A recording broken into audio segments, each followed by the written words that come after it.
వచ్చేసా. ఏం పేరు మీ పేరు? విజయకుమారి. కొట్టు గట్టిగా చెప్పండి.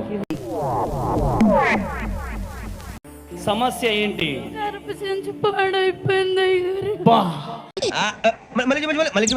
గర్భసంచి పాడైపోయింది అయ్యారు.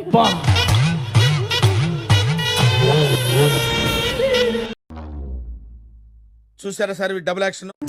కొద్దిగా ఈ కత్తి తీసుకొని వాడిని చంపి పెట్టండి.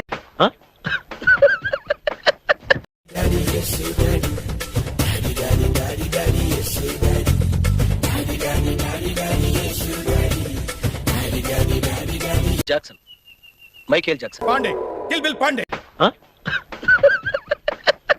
ఒకలైతే కొట్టమ్మో, ఒక కామెంట్ పెట్టమ్మో, నీ కొడుకులు బిడ్డలు సల్లంగుంటారు, సబ్స్క్రైబ్ చెయ్యమ్మో. ఇప్పుడు నేను కొంచెం పుణ్యం సంపాదించుకోబోతున్నాను. ఆ పుణ్యంలో మీకు కూడా ఒక భాగం ఇవ్వబోతున్నాను. దేనికైనా ఒక లిమిట్ ఉంటది రాధిక. అప్పటి వరకు మమ్మల్ని బతకనిస్తే మేము ఇంకా బయటపడతాం. మాధురి షాకింగ్ నిర్ణయం తీసుకున్నారు. కొంతకాలం సోషల్ మీడియాకు దూరంగా ఉండాలి అని. ఏంటి బాబన్న ఇంకోసారి అన్న? సోషల్ మీడియాకు దూరంగా ఉండాలి అని మాధురి అనుకుంటోంది.